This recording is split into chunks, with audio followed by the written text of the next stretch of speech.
our next session. And joining me today, Rick, thank you.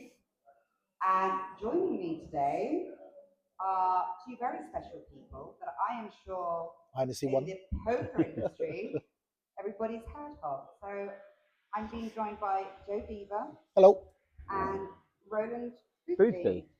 So from the Hendon Mob. So welcome, guys. Thank you for joining us today. Bit of an applause. Thank you very much.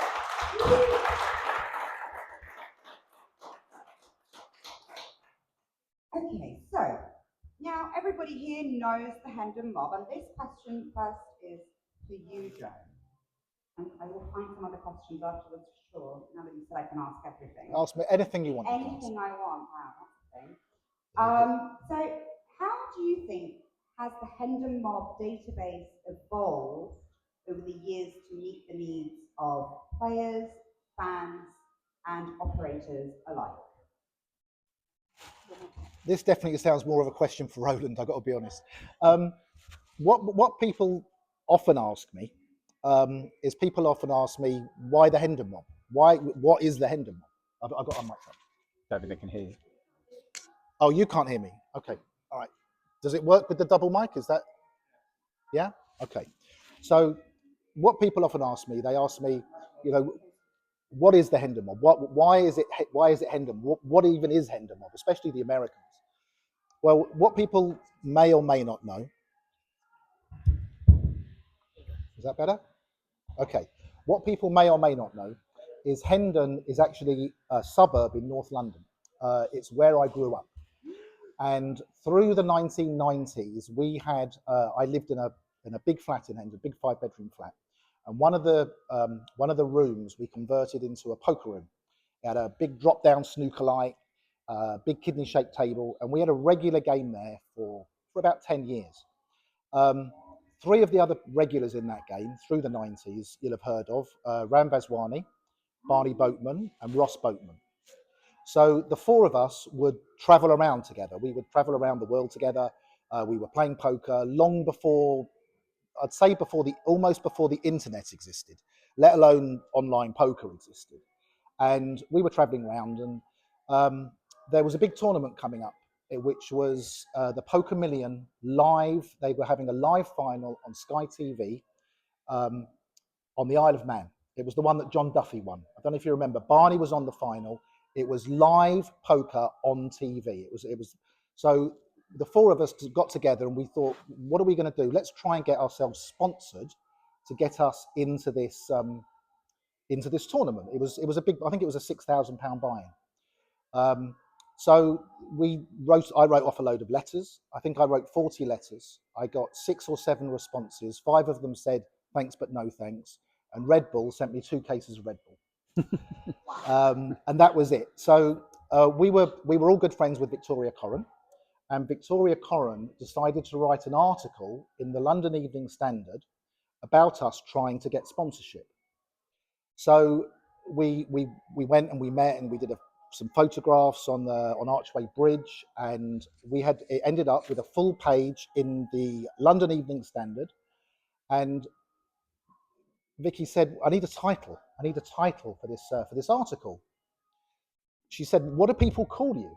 Now, what would happen is the 4 of us would walk into the Victoria Casino, which was our local casino, and as 2 or 3 or 4 of us walked in, somebody would shout across the room, here comes the Hendon Mob, because we played like a mob.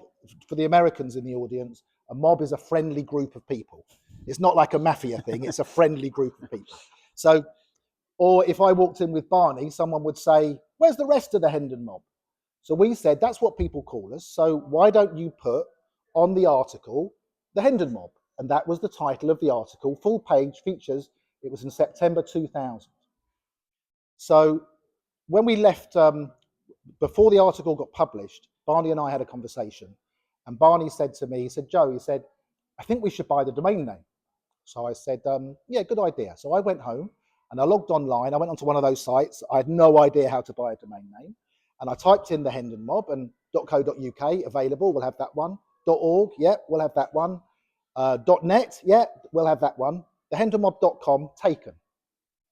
So I phoned Barney and I said, Barney, I got good news and bad news. I've been told the one that we want is the HendonMob.com, but it's the only one that I couldn't get. Someone's already bought it. He said, yeah, I know who. I said, who? He said, me. So Barney bought the HendonMob.com. I had the other three. And the HendonMob.com started off as a fanzine.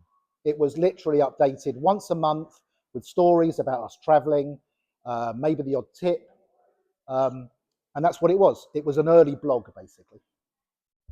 Wow, I mean, I had no idea, and this is the, I mean, you talking about Hendon, so I grew up a little bit in Hendon as well. I remember the clattering and all of that. You could have been our mobette. Huh? You could have been our mobette. We had only known each other back then. There you go. But now we do. No, that's fascinating, and I love the background from this. So, okay, so let's pass now the question. We've given the history of the Hendon Mob and where it was.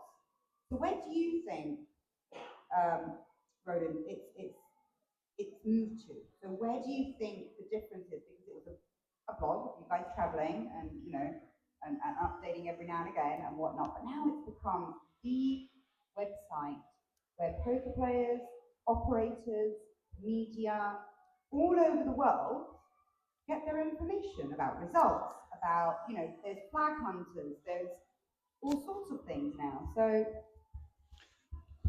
So to cut a long story short, Joe and the original Hendon Mobsters ended up selling the Hendon Mob in, I would say, 2012 or 2013 to the current owner, my boss, a French entrepreneur called Alex Dreyfus.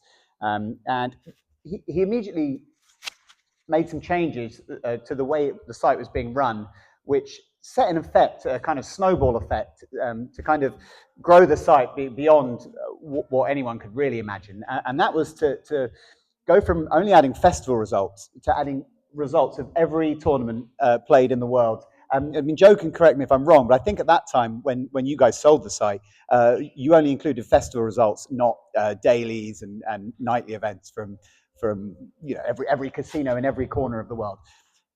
No, originally when the database first existed, it was only festivals and major events. It wasn't weeklies. It was really difficult to get casinos to provide the results.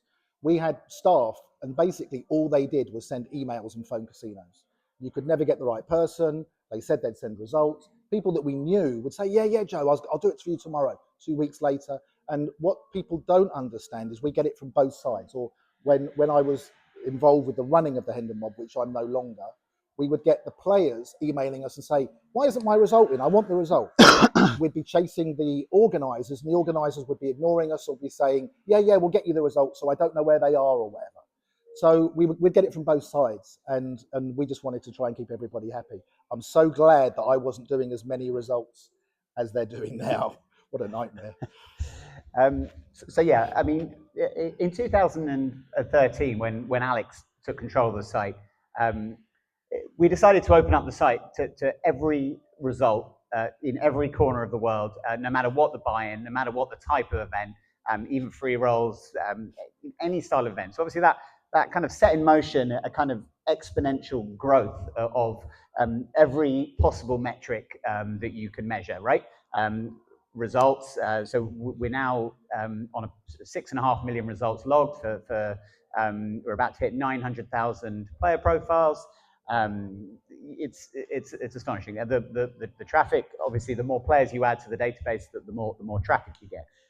So it's become this kind of uncontrollable beast, and it can only be run by a small team. We have a team of 8, headquartered in Malta, but spread around the world, and we have at least 20 new properties or venues come to us every month saying, can we want to be on the Hendon Mob? Can we add our results?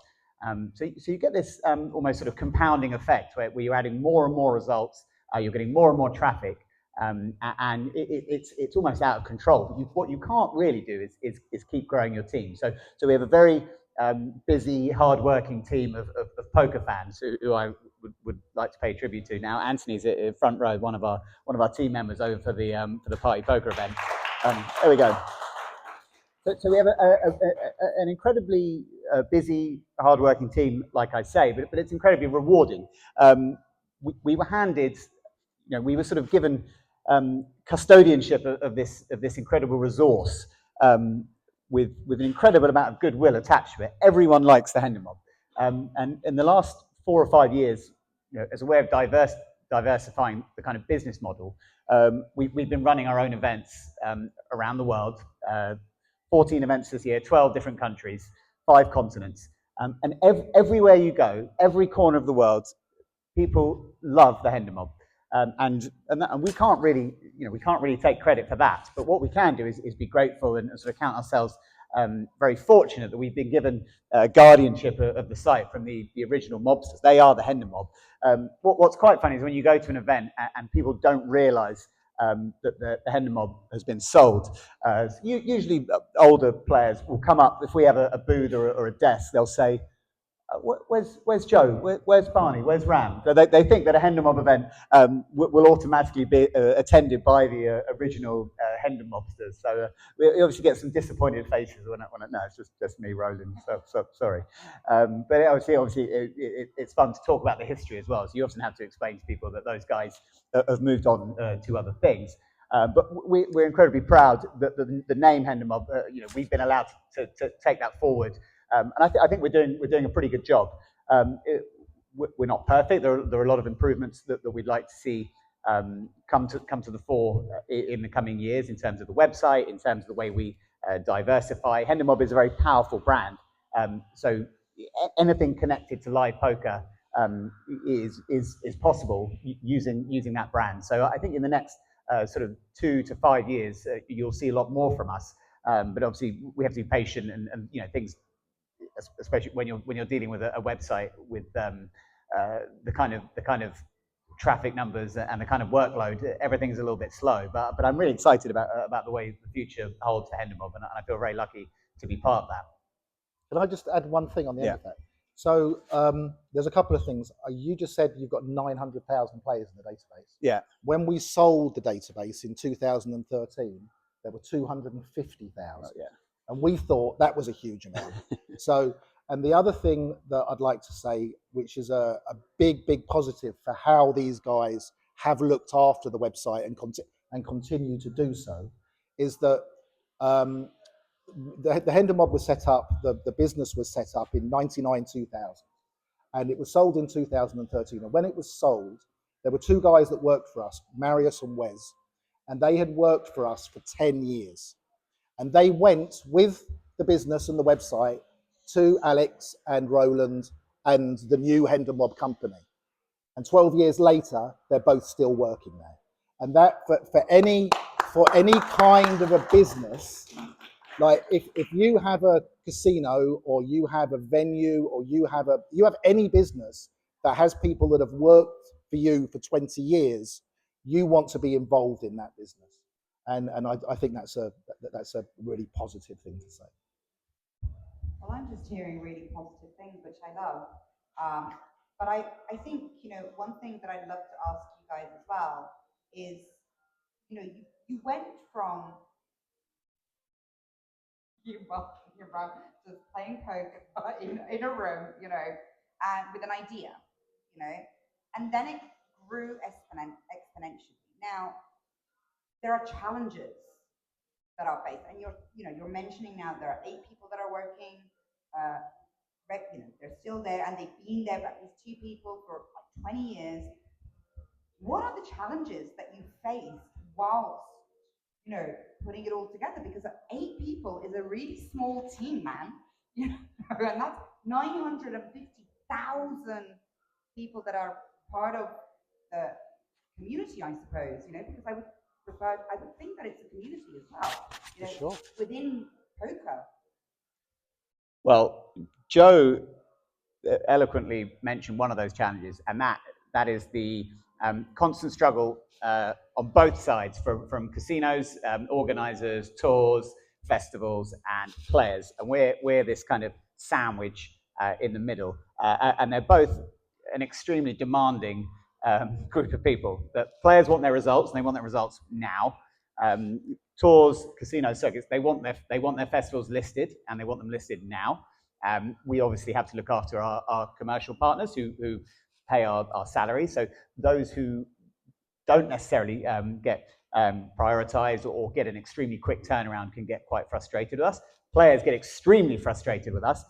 We're a B2B organization. Our players are our users, but they're not. They don't drive revenue to us. Our revenue comes from casinos and tours and festivals. So they obviously become our number one priority. But we are, as Joe put, sandwiched between a lot of different people who want things done, and they want them done fast. So the way we respond to that challenge is by hiring, but you can't just keep hiring, right? We're a website. We're a small website. We're not PokerStars, or we're not a $1 billion company. So you have to sort of maintain a degree of flexibility. You can't suddenly increase your staff to 12, 13, 14, 15 people, right? You lose a couple of advertisers, and you're suddenly starting to lose money. So what you need is hardworking people who are passionate and who care about what they're doing. And with if you have staff who possess those traits, you can do things you wouldn't even think were possible. So a lot of it is not glamorous work. Joe will know it's dirty, messy work. Heaps and heaps of support queries from players wanting things fixed, tons and tons of results, huge numbers of festivals to be added every single day, and people wanting you to act fast. So that is a sort of melting pot of circumstances, which some might think, God, that sounds awful. But if you're passionate about poker and you care about what you're doing, it's actually a brilliant thing. We've as I said a few times, we've been given this resource. We're lucky to have been done so. Lots of people would like to be in our place and trying to take it forward, and we're those lucky ones. So that's how you sort of, that's almost the magic wand to solving those melting pot of problems that I was just talking about. Joe? Yeah, I tell you, one thing I do not miss is opening up my inbox and seeing how many support emails we used to get. I don't miss that. Well, that kind of leads me to the next question, because Joe, you've said what you don't miss, but what is the thing that you miss the most? Sometimes I miss going to the office. I mean, I'm not an office kind of person, to be honest. I like to do what I want to do. I want to play poker. I want to stand on race courses and take bets. I just like to do the things that I want to do, and I'm very lucky that gives me a good living. But I do miss going to the office. I used to. I mean, we had at one point we had 7 staff.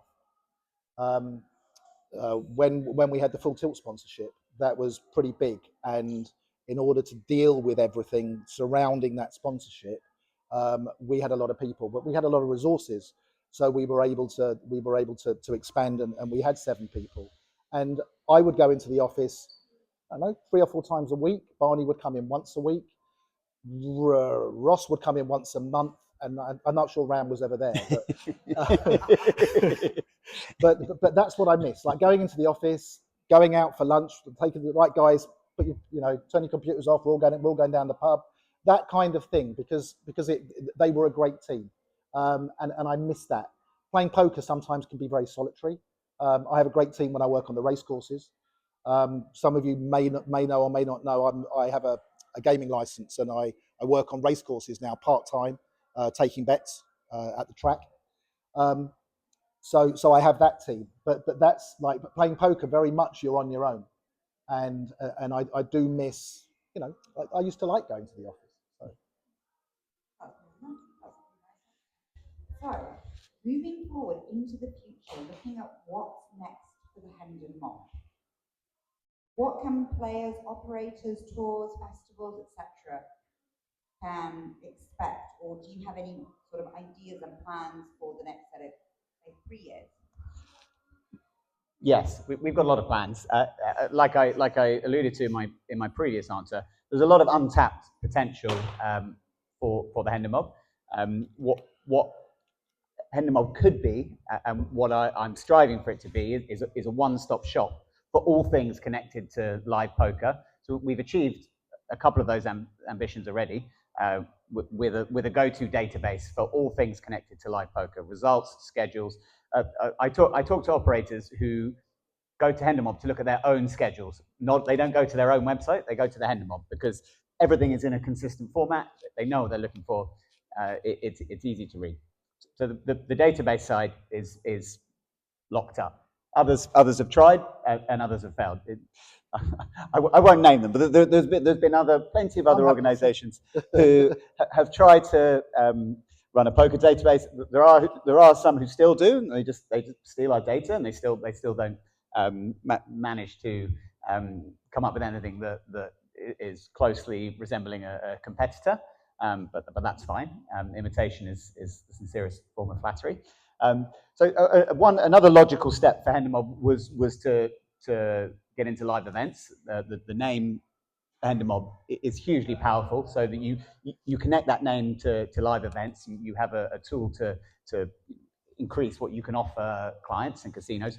So the end of 2018 was the first time we dipped our toes into live events with the Malta Poker Festival. And fast forward to today, this year, 14 events in 12 countries in 5 continents. No other circuit goes to 5 continents, as far as I'm aware. People can correct me if I'm wrong. But we'd like to go a lot further than that. But firstly, improving the website to bring it into the modern era. That's something that's being worked upon behind the scenes. I think something like Strava, the fitness app, is a very successful example of what you can do with achievements and goals and badges and challenges. Certainly that's something that inspires us a lot when you look at how you can improve the site. Integration with things like training platforms, staking platforms. A lot of this could be very natural within player profile on Hendon Mob. Stake this player, be coached by this player. So there's all sorts of cool integrations that we're exploring and that we'd like to roll out when we eventually bring the site into the 21st century. I mean, the site will always have a sort of old school feel. I think that's what people like and what it's a feeling they get when they use the site. But we will be modernizing the site in the coming years. And then there are other aspects of live poker where you could bring things under the Hendon Mob umbrella: live reporting, live streaming. I certainly think Hendon Mob in 5 to 10 years time should be a one-stop shop for all aspects of live poker: live coverage, live streaming, live events, and database schedules. It's set up to be that way, and I hope that we can, as a team, sort of achieve those dreams in the next few years. I'm looking forward to those changes as well, definitely. So one final question, and then I'm going to open it to the floor because I'm sure there are various people who have other questions. So it's for you, Joe. Now, you've told us the story of the Hendon Mob, but are there any, say, fun stories or interesting stories that come to mind and that really stick with you, that you go, oh my God, I'm never going to forget that? How long you got? How long do you talk for?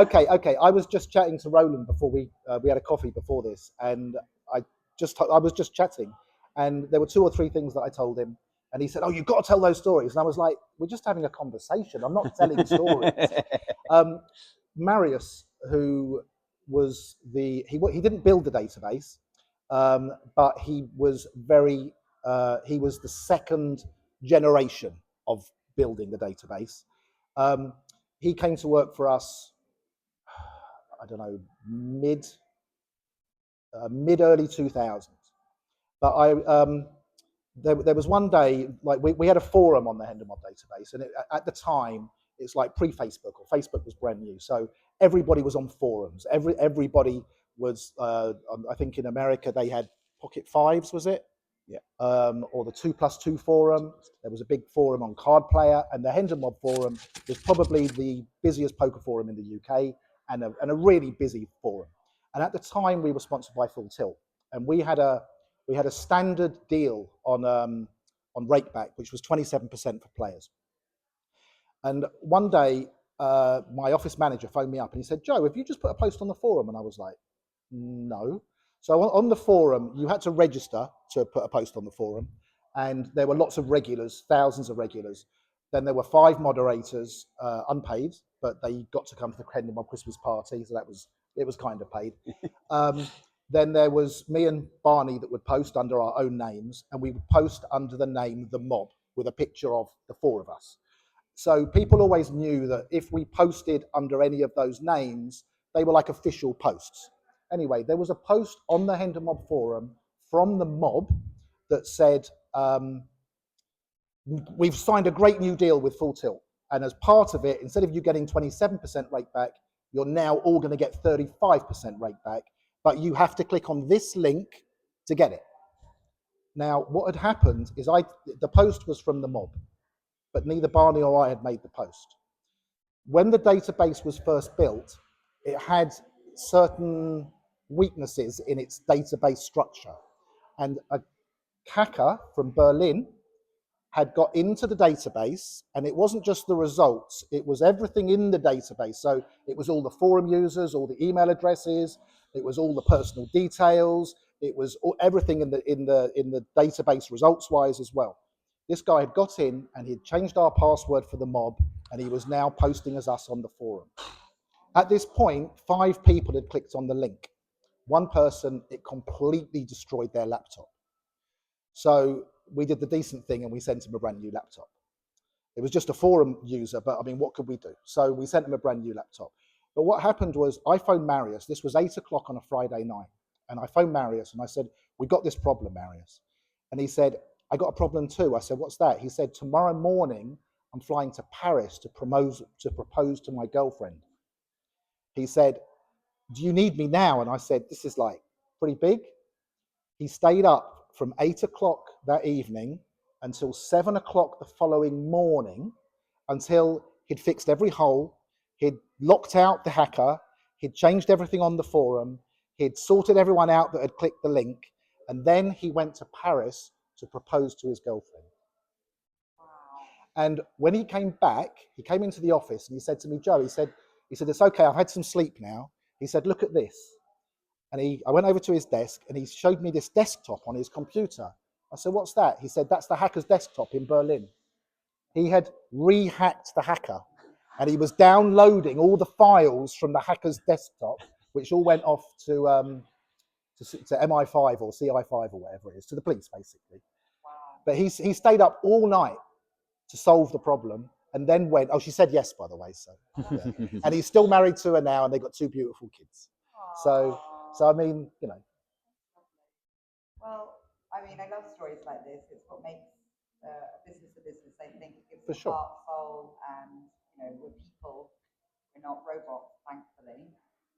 Machines have not taken over just yet, which is great. I don't know about that. And I definitely want to hear more of these stories. But does anybody in the... I got a question. You got a question? Can I have the first question? I want to ask Roland a question. No. I want to ask you a question. Go on, ask me. Okay. Go on. I want to ask you a question. Don't worry. Yeah. It's not that question. Okay, 900,000 people. Yeah. Okay, how about countdown to the millionth? Yeah. The millionth, providing they're an okay person, obviously. Yeah. The millionth, right, and providing it's not a duplicate profile, gets entry into a Hendon Mob event. Yeah. Countdown on the website. It's a great idea. Let me. Sorry. I'll say it now. The millionth profile. That's going to be a problem for Marius as well. So I don't think it can accommodate 7 digits currently. The millionth profile will get a package to a Hendon Mob live event, as long as no one says, but what about duplicate profiles? You've got 2 profiles for this player. As long as people take $1 million on face value and don't try and nitpick about duplicate profiles, of which there are a few. Sounds good. Does anyone know who profile number 1 is on the Hendon Mob? I got a clue. Yeah. Barney's number 2. Wow.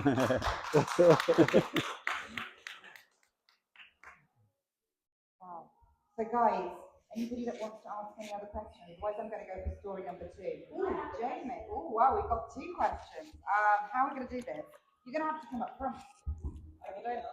Can you yell? Okay, let's try. So poker's changed a lot since the HendonMob started. What are some challenges today that have come up in the last 5 years that didn't exist when the site started? Beyond having 4 times as many players. So what challenges have you got now that I didn't have, basically? The easy way to answer that question is the insane number of types of events that we have to deal with when trying to create equal, just a normal number of payouts in a 1 to X format. And what I'm trying to say is you've got heaps of types of tournaments, many which where you now cash on day one. What else, Anthony? I'm looking to Anthony now. In Joe's day, I'm sure there were just way more regular tournaments. No Limit Hold'em, Pot Limit Omaha, Stud, Raz, where the result of that tournament was fairly clear cut.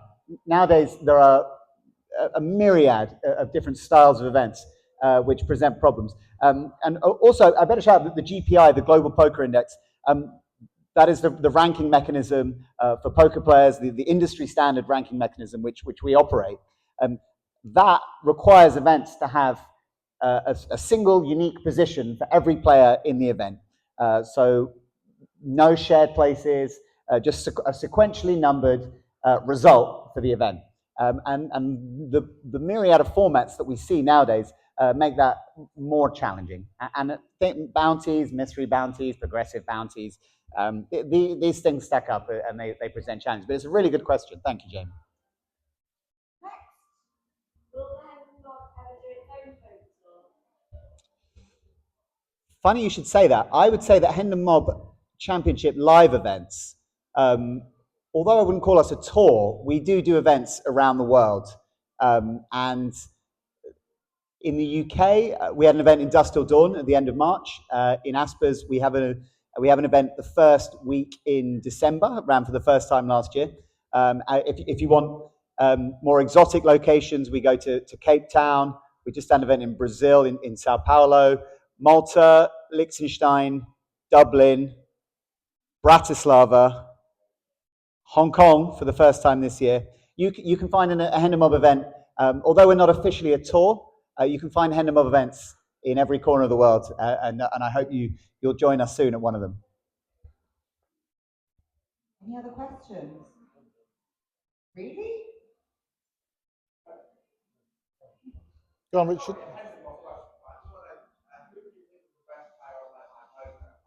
The best player on late night poker. Who was the best player on late night poker? Late night poker started in 1999. I remember the first final very well. Dave Devilfish Elliott won it. He knocked me out with quads in the final. No bad beat stories or anything. He had the best hand. Who was the best player? There were lots and lots of really good players on late night poker. The sad thing is a lot of them are no longer with us. So one of my best friends in life, Hamish Shah, he won late night poker.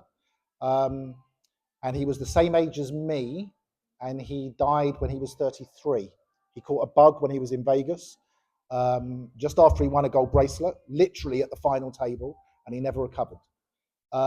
He's no longer with us. Dave Colclough, one of the nicest guys you could ever meet in the world, amazing poker player. I learned a lot from Dave.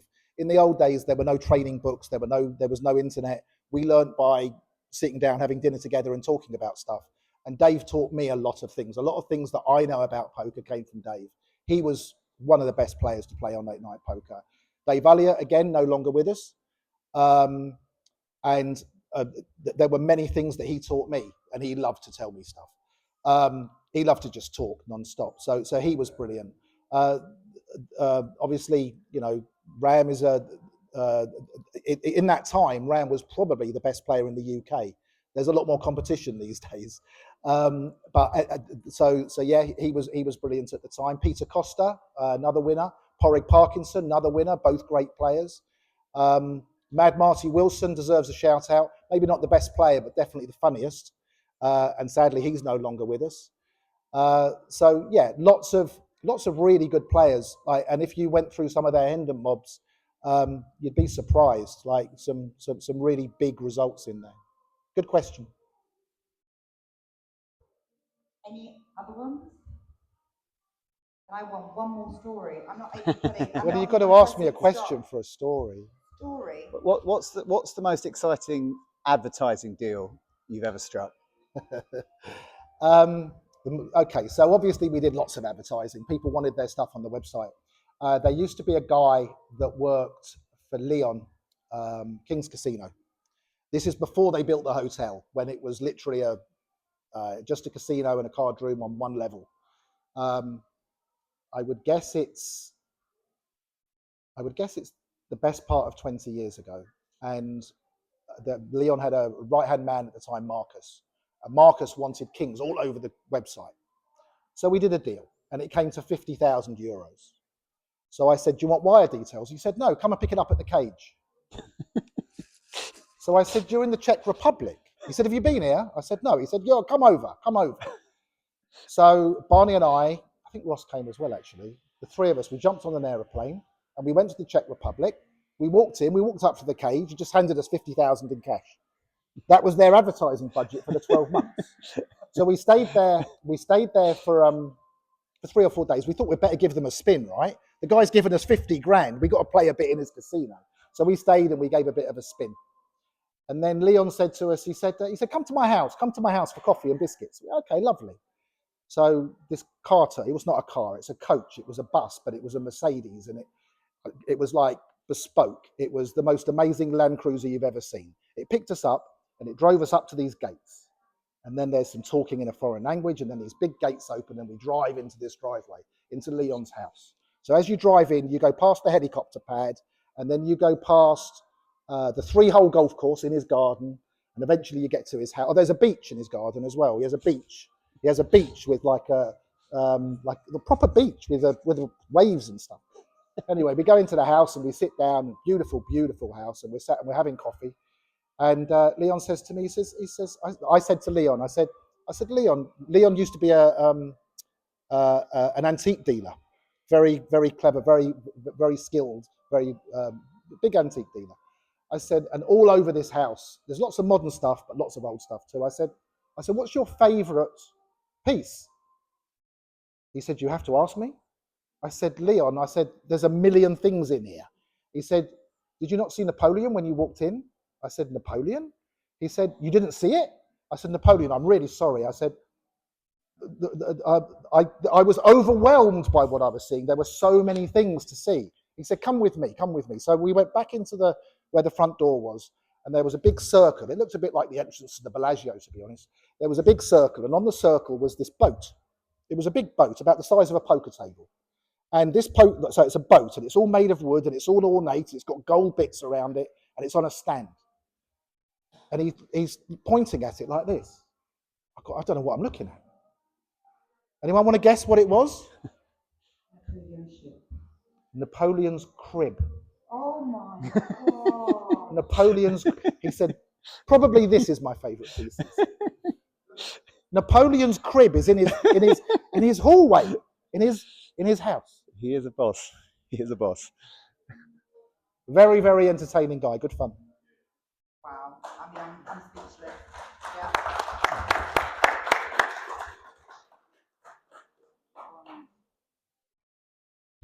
Well, I would sit here all afternoon and listen to you. So would I. Genuinely. All these stories are just from a different time as well, and I think not many people know about them, and I think a lot of people would like to know about them, but unfortunately we don't have any time left. However, are you guys going to be around the whole day? Yes. Yeah, we're around. We're around doing stuff, yeah. Well then, if you have any other questions that you don't feel comfortable asking right now, lads are going to be here all afternoon. Joe, Roland, thank you so much for your time. It was an absolute pleasure, and we are truly grateful to have you here today. Thank you. With us. Thank you for having me, Natalie. Thank you, Antonio. It's a huge privilege to sit next to the original #1 founder of Hendon Mob. Big honour for me. Thank you.